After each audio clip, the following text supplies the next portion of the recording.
What's going on, guys? Winter Kills here, and welcome back to another post-commentary duel video as per usual. And much like the last duel video that went up, we had Kozmo versus Atlanteans.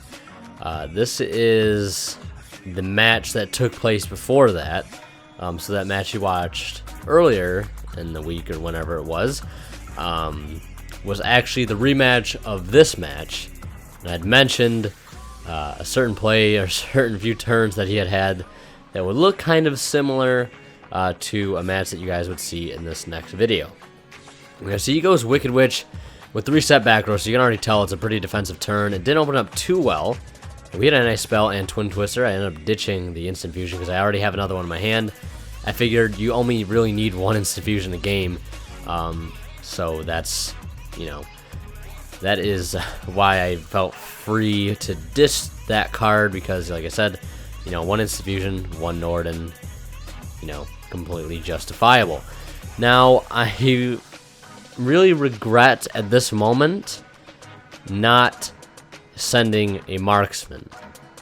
And I didn't think his back row to be too threatening based on, you know, him not activating it or anything and things like that. So I just went with the normal play, and I wanted to be aggressive because, you know, right now I have Instant Fusion set up, and I go to activate Instant Fusion, and it's a goddamn Vanity's Emptiness. Now I feel, at this point, I feel very stupid for not sending a marksman, because if I would have sent marksman, he would have lost the game.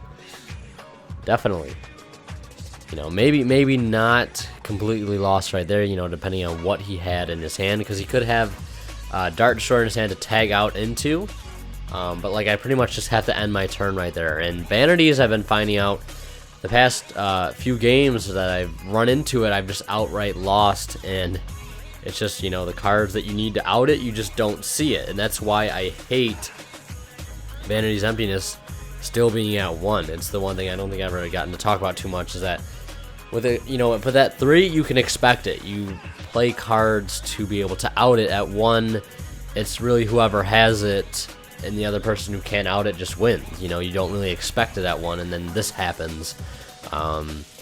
He just keeps poking me with this Wicked Witch, and luckily I have 1 or 2 monsters I can keep setting to basically hold down the field until I can draw into a Neptibus, or a, you know, even Raigeki at this point will not help me, just because, you know, Raigeki doesn't get rid of Wicked Witch. I go to activate the Moray of Greed. I activate it really quickly.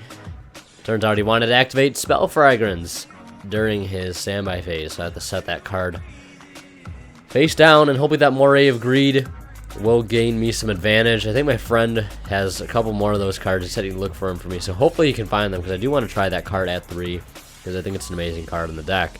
And whoever said that I should try it out, I do thank you for inspiring me to try that card out, because upon playing it, I already do really like the card at 1, and I definitely want to bump it up to 2, do a little testing at 2, and then if I like it even more there, I'll go up to 3, and we'll see how it plays out. So basically, Moray of Greed, you shuffle 2 water monsters from your hand back into the deck, and then you can draw 3 cards. So basically, it's just an easy break even, but it's nice to help you draw into the combo pieces that you definitely want to see, especially when you just want Neptibus and Instant Fusion, and cards like that just help you go for that OTK. But right here, I'm just fishing for Neptibus. I'm fishing for anything that can get me out of this mess. That Twin Twister was such a huge fail. If I didn't pick the 2 outer ones, you know, only if I would have just hit, only if I would have hit that Vanities, would this be a different game. And still going here with this game, seeing if I can draw into anything to out it. I don't. I drew into an Artifact Lancia, which is not helpful at all. Didn't even draw into something that I think I could set at this point. Or if I did, I keep it in my hand just to kind of take life points and then, you know, set it next turn. But I think I do. I think I might have set Max C right there, and a salvage as well. And I want to start bluffing now. Maybe I do have something, or maybe I drew into a sphere. I don't know, but it's just a really horrible position. And now he tribute summons Slip Rider, of course not special summoning it. Slip Rider popping the Mizuchi, and I was really hoping he would not do that because I had Turge in hand, and what I was hoping to do was set that Mizuchi, maybe have it sit there for the turn, but no, he had Slip Rider. As soon as he got the chance, he got to tribute summon that out, and then I had Turge man. I was going to equip Turge with the Mizuchi and be able to at least try to beat over something of his, you know, but he had the Slip Rider anyway, so it doesn't even matter. And then when he activates E-Telly, I just go ahead and scoop them up. I'm going to game 2. He goes Sword Trooper, double set back row with that upstart Goblin. I go Gamma Seal, because I do not want to play that shit. I want that out of there. No tagging out for him. Gamma Seal is so good in the Kozmo matchup. If you're not siding it and you're playing water against Kozmo, you know, you're fucking up. You need Gamma Seals. You need Gamma Seals in this matchup. I personally find it, you know, it's a great card to main deck, just for getting rid of problem cards in general. But it's just so good against Kozmo. And you'll see there, Teus discarding Marksman. He'll break through the Teus, but I'll hit the Cosmojo, so that's nice. Get that out of the way. Don't have to worry about that. And there I burn the Raigeki because I want damage. I don't want him just to be able to beat over my Teus next turn with that Kaiju. Could also leave him with a rank 8 play, so I might as well get rid of that. Sword Trooper.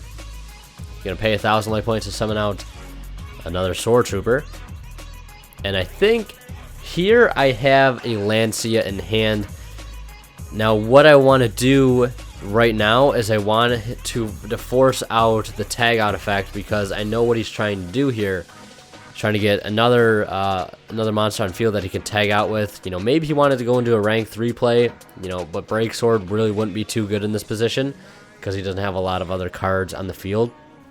So I go Lancia on the activation. He pays 1,000 life points for cost, so I get him to tag out. That's what I wanted him to do, just so he wouldn't be able to get that extra card on the field. I wanted to force out the tag out, and he wouldn't be able to special summon that Sword Trooper. But now I'm in an even worse position, like pretty much just like last game.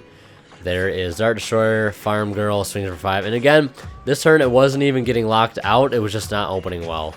And then Farm Girl obviously equals game over. Pops that, you know, swings it for another 3k. Gets to summon out a Slip Rider, that's 53 right there. On top of that other 3,000, that is definitely game. And I would have drawn into more Greed, so definitely did not even matter if I had life points left at that moment in time.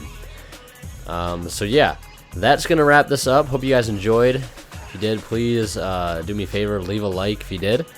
And yeah, thank you guys so much for watching. Winterkill signing out. We'll see you in the next one.